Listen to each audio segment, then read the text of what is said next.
తిరిగి BCN news కి స్వాగతం. జిల్లాలో వెనుకబడిన తరగతుల వర్గాల స్వయం ఉపాధి యూనిట్ల మంజూరుకు కృషి చేయాలని కాకినాడ జిల్లా కలెక్టర్ షణ్మోహన్ బ్యాంకర్లను కోరారు. జిల్లా వెనుకబడిన తరగతులు సేవా సంస్థ ద్వారా బీసీ, ఈడబ్ల్యూఎస్, కాపు కార్పొరేషన్ల కింద రుణాల మంజూరుపై కలెక్టరేట్లో బీసీ కార్పొరేషన్, జిల్లా పరిషత్, బ్యాంకు ప్రతినిధులతో కలెక్టర్ సమావేశం నిర్వహించారు.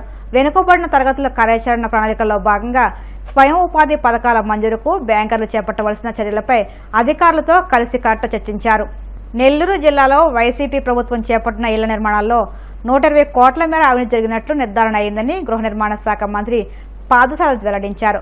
మంత్రి ఆనం సర్వేపల్లి ఎమ్మెల్యే సోమిరెడ్డి చంద్రమోహన్ రెడ్డితో కలిసి వరిగొండ ఎస్టీ కాలనీలోని ఇళ్ల నిర్మాణాలను ఆయన పరిశీలించారు. లబ్ధిదారులతో మాట్లాడి పూర్తి నాణ్యతతో పక్కా ఇళ్లు నిర్మిస్తామని చెప్పారు. అక్రమాలపై విచారణ జరిపి చట్టపరమైన చర్యలు తీసుకుంటామని మంత్రి హెచ్చరించారు. ప్రభుత్వం ఈ హౌసింగ్ ప్రోగ్రామ్ ని ఎంత దారుణంగా, ఎంత ఘోరంగా అమలు చేసింది అనుకుంటాం. బాధ్యతారహితమైన పరిపాలన అంటే గత 5 సంవత్సరాల పరిపాలన అనేది హౌసింగ్ ప్రోగ్రామ్ చూస్తే మనం చేస్తాం. అంత దోపిడీ లక్ష్యంగా, ఒక నిర్దిష్టమైన లక్ష్యంతో కాకుండా కేవలం దోపిడీ స్వార్థంతో, పార్టీ బేస్ మీద బయాస్డ్ ఉద్దేశాలతో ఈ హౌసింగ్ ప్రోగ్రామ్ చేసి ఈ హౌసింగ్ ప్రోగ్రామ్ పూర్తిగా దృష్టి పట్టించాలని చెప్పేసి ఎస్సీ, ఎస్టీ, బీసీ అని పదే పదే నిర్ణయించిన మాజీ ముఖ్యమంత్రి గారు ప్రత్యేకంగా ఈ వర్గాలకి తీవ్ర అన్యాయం చేశారని చెప్పేసి కూడా చెప్పక తప్పదు.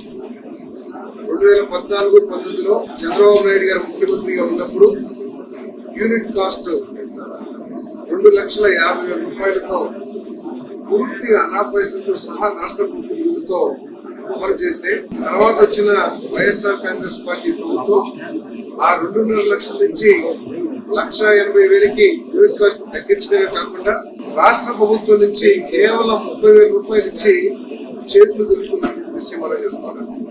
ఆ 1,80,000లో కేంద్ర ప్రభుత్వం నుంచి 1,50,000, కేంద్ర ప్రభుత్వ పథకం ఎన్ఆర్జీఎస్ నుంచి 30,000 రూపాయలు కలిపేసి ఇంతే ఇస్తారని చెప్పేసి ఇవ్వడం ఈ ఇబ్బందులకి కారణం అని చెప్పేసి కూడా ఈ సందర్భంగా తెలియజేస్తున్నారు. ఆ రోజు చంద్రబాబు నాయుడు గారు 2.5 లక్షలు ఇవ్వడమే కాకుండా ఎస్సీ, ఎస్టీ, బీసీలకి 50,000 రూపాయలు, 75,000, 1,00,000 రూపాయలు అదనంగా కూడా యూనిట్ కాస్ట్ అదనంగా ఇచ్చి ఈ గృహ నిర్మాణాన్ని చిత్తశుద్ధితో అమలు చేశారని చెప్పేసి ఈ సందర్భంగా మనం చేస్తాం. ఈరోజు రేట్లన్నీ పెరిగిపోయినాయి.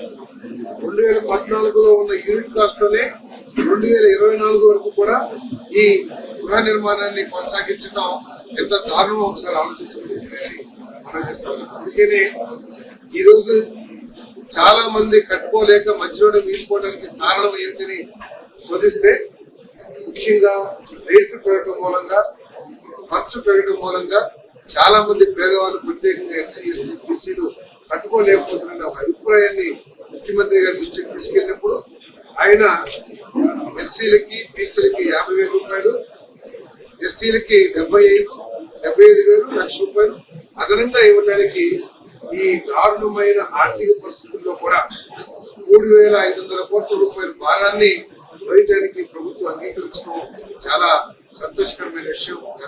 ఎస్సీ, ఎస్టీ, బీసీ తరఫున మా ప్రభుత్వానికి, మా నాయకుడు చంద్రబాబు నాయుడు గారికి ఉన్న కమిట్మెంట్ అని చెప్పేసి కూడా ఈ సందర్భంగా తెలియజేస్తారు.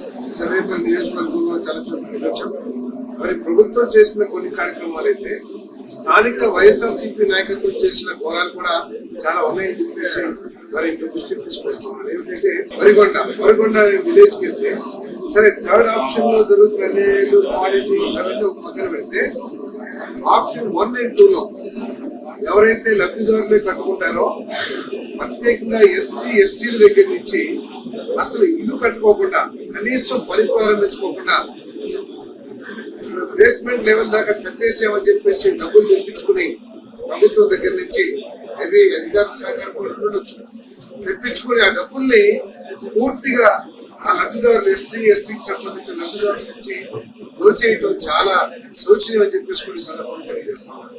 కనీసం అక్కడ ఒక గుంట కూడా తోపకుండా 325 కిలోలు అంటే మొత్తం హౌస్ కి కావాల్సిన స్టీల్ అంతా కూడా డ్రా చేసి ఎవరి కూడా తెలియని పరిస్థితి అక్కడ ఉందని చెప్పేసి మనం చూస్తాం.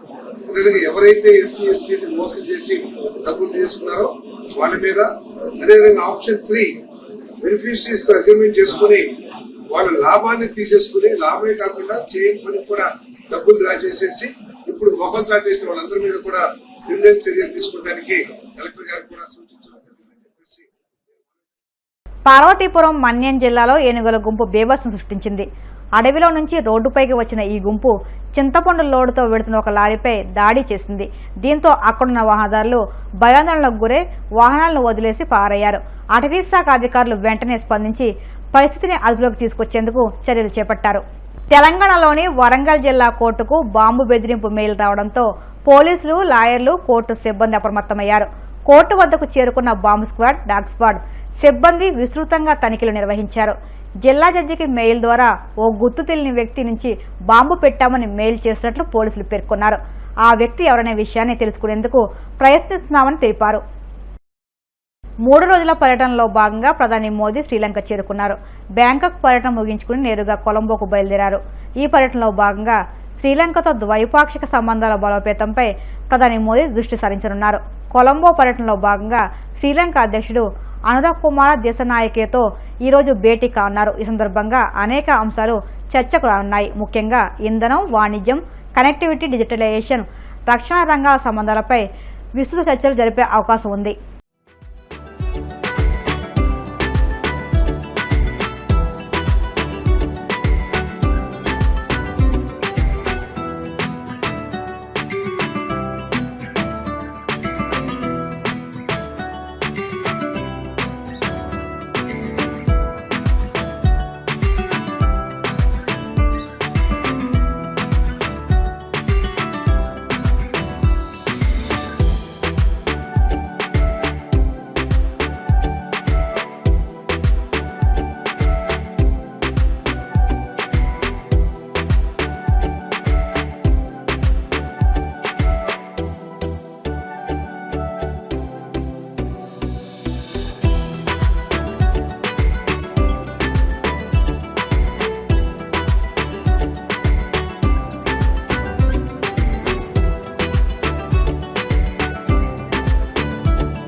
వార్తలు ముగించే ముందు ముఖ్యాంశాలు మరొకసారి. ఏపీలో ఇక 10 నిమిషాల్లో భూముల రిజిస్ట్రేషన్. అమరావతి సచివాలయంలో స్లాట్ బుకింగ్ సేవలను ప్రారంభించిన మంత్రి అనగాని సత్యప్రసాద్.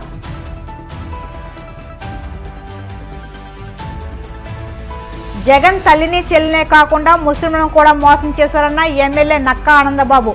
లోక్సభలో బిల్లుకు వ్యతిరేకంగా రాజ్యసభలో అనుకూలంగా ఓటు వేశారని విమర్శ.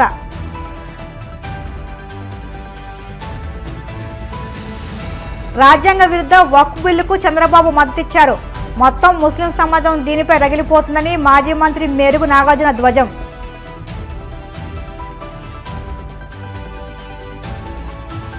బీసీ స్వయం ఉపాధి పథకాల మంజూరుకు కృషి చేయాలి. బ్యాంకర్లను కోరిన కాకినాడ జిల్లా కలెక్టర్ షణ్మోహన్ సగిలి. ఈ వార్తలు ఇంతటితో సమాప్తం. మరిన్ని వార్తల కోసం BCN digital YouTube channel, Facebook పేజీని ఫాలో అవ్వండి. అప్డేట్ వార్తల కోసం ప్లీజ్ సబ్స్క్రైబ్.